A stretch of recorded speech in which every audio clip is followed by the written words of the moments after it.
അപ്പോൾ ഇന്നത്തെ വീഡിയോയിൽ നമ്മൾ പരിചയപ്പെടാൻ പോകുന്നത് ഗൂഗിൾ പേയിൽ എങ്ങനെ ഒരു അക്കൗണ്ട് ക്രിയേറ്റ് ചെയ്യാമെന്നതിനെ കുറിച്ചാണ്.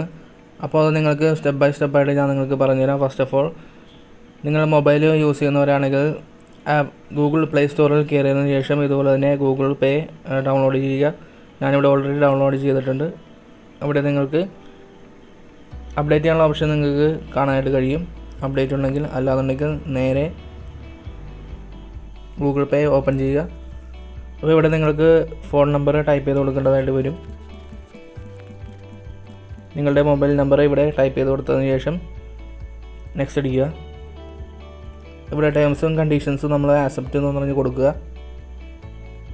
ഇവിടെ നിങ്ങൾക്ക് ഒരു OTP കൊടുക്കേണ്ടതായിട്ട് വരും. അത് ഓട്ടോമാറ്റിക്കലായിട്ട് അവർ ഡിക്റ്റേറ്റ് ചെയ്തിട്ട് അത് വെരിഫൈ ചെയ്തോളും. നിങ്ങൾ കോപ്പി പേസ്റ്റ് ചെയ്യേണ്ട കാര്യമില്ല. ഇവിടെ നിങ്ങൾക്ക് രണ്ട് ഓപ്ഷൻ ഉണ്ട്. ഇത് ആപ്ലിക്കേഷൻ ലോക്ക് ചെയ്ത് വെക്കാനായിട്ട് യൂസ് യുവർ സ്ക്രീൻ ലോക്ക് അല്ലെങ്കിൽ യൂസ് ഗൂഗിൾ പിൻ എന്ന് പറഞ്ഞ രണ്ട് ഓപ്ഷൻസ് നിങ്ങൾക്ക് കാണാനായിട്ട് കഴിയും. ഇതിൽ ഏതെങ്കിലും ഒരു ഓപ്ഷൻ നിങ്ങൾ സെലക്ട് ചെയ്യുക. ഞാൻ രണ്ടാമത്തെ ഓപ്ഷൻ യൂസ് ഗൂഗിൾ പിൻ എന്ന് പറഞ്ഞ് സെലക്ട് ചെയ്തിട്ട് കണ്ടിന്യൂ അടിച്ചു. ഇവിടെ ഞാൻ ഓൾറെഡി നേരത്തെ ഗൂഗിൾ പിൻ ഞാൻ സെറ്റ് ചെയ്ത് വെച്ചിട്ടുണ്ട്. അപ്പോൾ ആ ഒരു ഗൂഗിൾ പിന്നാണ് ഇവിടെ അടിച്ചു കൊടുക്കേണ്ടത്. അപ്പോൾ നിങ്ങൾ ഗൂഗിൾ പിന്ന് നേരത്തെ അടിച്ചു കൊടുത്തിട്ടില്ല എന്നുണ്ടെങ്കിൽ നിങ്ങൾക്ക് പുതിയൊരു pin number 4 digit pin number ഇതുപോലെ അടിച്ചു കൊടുക്കേണ്ടതായിട്ട് വരും. അപ്പോൾ ഇവിടെ ഞാൻ എൻ്റെ പിൻ നമ്പർ അടിച്ചു കൊടുക്കുകയാണ്.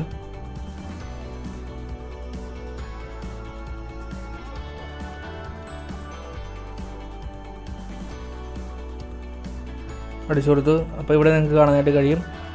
നിങ്ങളുടെ കോൺടാക്ട്സും കാര്യങ്ങളൊക്കെ നിങ്ങൾക്ക് ഇവിടെ കാണാനായിട്ട് കഴിയും. പിന്നെ പ്രൊഫൈലിലേക്ക് പോകാനായിട്ട് മുകളിൽ നിങ്ങൾക്ക് ഒരു പ്രൊഫൈൽ ഐക്കൺ ഇത് ക്ലിക്ക് ചെയ്ത് കഴിഞ്ഞിട്ടുണ്ടെങ്കിൽ ഇങ്ങനെ ഒരു സ്ക്രീൻ ആയിരിക്കും നിങ്ങൾക്ക് കാണാനായിട്ട് കഴിയുക. ഇവിടെ നിങ്ങൾക്ക് നിങ്ങളുടെ ഫോട്ടോ എല്ലാം അപ്ലോഡ് ചെയ്യാനുള്ള ഒരു ഓപ്ഷൻ ഉണ്ട്. ഞാൻ ഓൾറെഡി എൻ്റെ ഫോട്ടോസ് അപ്ലോഡ് ചെയ്ത് വെച്ചിട്ടുണ്ട്.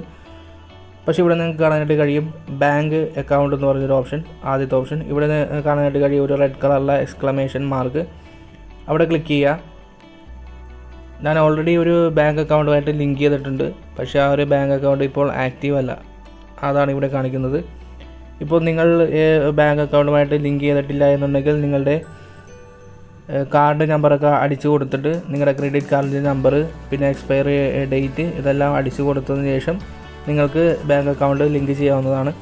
ഇവിടെ ഞാൻ ഓൾറെഡി എൻ്റെ ക്രെഡിറ്റ് കാർഡിൻ്റെ ഡീറ്റെയിൽസൊക്കെ ഞാൻ കൊടുത്തുകൊണ്ട് ഞാനൊരു ബാങ്ക് അക്കൗണ്ടിലേക്ക് ലിങ്ക് ചെയ്തിട്ടുണ്ട്. അപ്പോൾ അതാണ് ഇവിടെ ഒരു ബാങ്ക് കാണുന്നത്. ഇവിടെ ക്ലിക്ക് ചെയ്ത് കഴിഞ്ഞിട്ടുണ്ടെങ്കിൽ ആക്ടിവേറ്റ് ആയിട്ടില്ല. അതുകൊണ്ടാണ് ഇവിടെ ഇങ്ങനെ ഒരു എക്സ്ക്ലമേഷൻ മാർക്ക് കാണിക്കുന്നത്. അപ്പോൾ അത് ആക്ടിവേറ്റ് ചെയ്യാനായിട്ട് ഇവിടെ ആക്ഷൻ റിക്വയർഡ് എന്ന് പറഞ്ഞൊരു ഓപ്ഷനിൽ ക്ലിക്ക് ചെയ്യുക. അപ്പോൾ ആക്ടിവേറ്റ് എന്ന് പറഞ്ഞാൽ ഏറ്റവും താഴെയായിട്ട് നിങ്ങൾക്ക് കാണാനായിട്ട് കഴിയും. അപ്പോൾ അതിൽ ക്ലിക്ക് ചെയ്യുക. അപ്പോൾ ഇവിടെ എലോ ചെയ്ത് കൊടുക്കണം. കണ്ടിന്യൂ അടിക്കുക.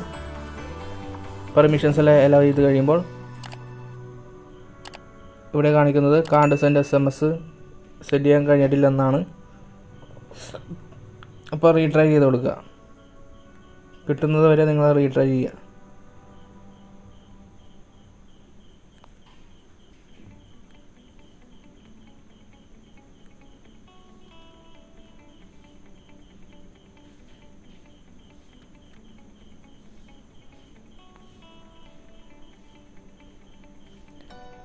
അപ്പോൾ ഇത്തരത്തിൽ നിങ്ങൾക്ക് ഇവിടെ ഇപ്പോൾ OTP ഒന്നും കിട്ടിയിട്ടില്ല. കാരണം ഞാൻ ഇവിടെ റീചാർജ് ചെയ്തിട്ടില്ല. അപ്പോൾ അതുകൊണ്ടാണ്. നിങ്ങൾ റീചാർജ് ചെയ്തിട്ടുള്ളവരാണെങ്കിൽ നിങ്ങളുടെ ബാങ്ക് അക്കൗണ്ട് ഇതുപോലെ ആക്ടിവേറ്റ് ചെയ്യാനായിട്ട് സാധിക്കും.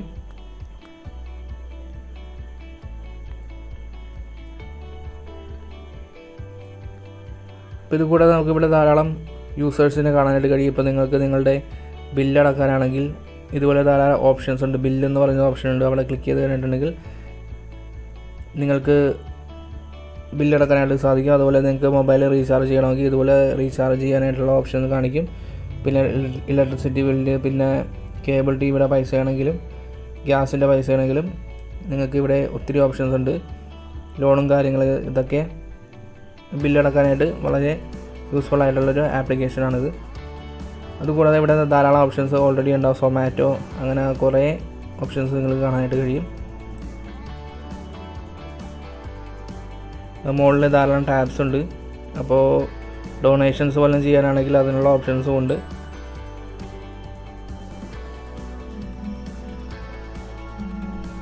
പിന്നെ അതുപോലെ ബാലൻസ് കാണാനുള്ള ഓപ്ഷൻസും നിങ്ങൾക്ക് ഇവിടെ ഉണ്ട്. വ്യൂ അക്കൗണ്ട് ബാലൻസ് എന്ന് പറഞ്ഞാൽ ക്ലിക്ക് ചെയ്ത് കഴിഞ്ഞിട്ടുണ്ടെങ്കിൽ ഇവിടെ ഞാൻ ബാങ്ക് അക്കൗണ്ട് ആഡ് ചെയ്യാനുള്ള ഓപ്ഷൻ ഇവിടെ നിന്ന് തന്നെ നിങ്ങൾക്ക് ആഡ് ചെയ്യാവുന്നതുള്ളൂ. ഇപ്പോൾ ഇഷ്ടമുള്ള ബാങ്ക് നിങ്ങൾ സെലക്ട് ചെയ്തതിന് ശേഷം നിങ്ങളുടെ ബാങ്ക് ഏതാണോ അത് സെലക്ട് ചെയ്യുക. എൻ്റെ SBI ബാങ്കാണ് ഞാനത് സെലക്ട് ചെയ്തിട്ട് ഇവിടെ കണ്ടിന്യൂ അടിച്ച് കഴിഞ്ഞിട്ടുണ്ടെങ്കിൽ വെരിഫൈ ചെയ്തിട്ട് നിങ്ങളുടെ ബാങ്ക് അക്കൗണ്ടുമായിട്ട് ഈ ഒരു ആപ്ലിക്കേഷൻ ലിങ്ക് ചെയ്യും. അങ്ങനെ നിങ്ങൾക്ക് ട്രാൻസാക്ഷൻസ് എന്നൊക്കെ വളരെ എളുപ്പത്തിൽ ഈ ഒരു ആപ്പ് വഴി നിങ്ങൾക്ക് ചെയ്യാനായിട്ട് സാധിക്കും. ഫോൺ നമ്പർ ഉപയോഗിച്ച് പേ ചെയ്യാനും QR കോഡ് സ്കാൻ ചെയ്തുകൊണ്ട് പേ ചെയ്യാനുള്ള ഓപ്ഷൻസ് ഉണ്ട്. പിന്നെ അതുപോലെ ബാങ്ക് ട്രാൻസ്ഫർ ഉണ്ട്. പിന്നെ മൊബൈൽ റീചാർജ് നിങ്ങൾക്ക് ഇവിടെ കാണാനായിട്ട് കഴിയും. ഒത്തിരി ഓപ്ഷൻസ് ഉണ്ട്. ഇത്രയാണ് ഇതിൻ്റെ കാര്യങ്ങൾ. പിന്നെ പേഴ്സണൽ ഇൻഫർമേഷൻസ് നിങ്ങൾക്ക് ഇതുപോലെ സെറ്റിങ്സിൽ പോയി കഴിഞ്ഞിട്ടുണ്ടെങ്കിൽ ഇനി പേഴ്സണൽ ഇൻഫർമേഷനെ ക്ലിക്ക് ചെയ്തിട്ടുണ്ടെങ്കിൽ നിങ്ങൾക്ക് മൊബൈൽ നമ്പർ എഡിറ്റ് ചെയ്യാനുള്ള ഓപ്ഷൻ ഉണ്ട്. അതുപോലെ ലാംഗ്വേജ് ചേഞ്ച് ചെയ്യാം. അപ്പോൾ ഇങ്ങനെയാണ് ഈ ഒരു ആപ്ലിക്കേഷൻ ഉപയോഗിക്കേണ്ടത്. അപ്പോൾ തീർച്ചയായിട്ടും നിങ്ങൾ ഇത് ട്രൈ ചെയ്ത് നോക്കുക. മിക്കവർക്കും തന്നെ ഈ ഒരു ആപ്ലിക്കേഷൻ ഉണ്ടായിരിക്കും. ഇത് അറിയാത്തവർക്ക് വേണ്ടിയിട്ട് ജസ്റ്റ് ഒന്ന് കാണിച്ചു തന്നേ ഉള്ളൂ. അപ്പോൾ ആ വീഡിയോ കണ്ടവർക്ക് നന്ദി. മറ്റൊരു വീഡിയോ മറ്റൊരിക്കലും കാണാം. ബൈ.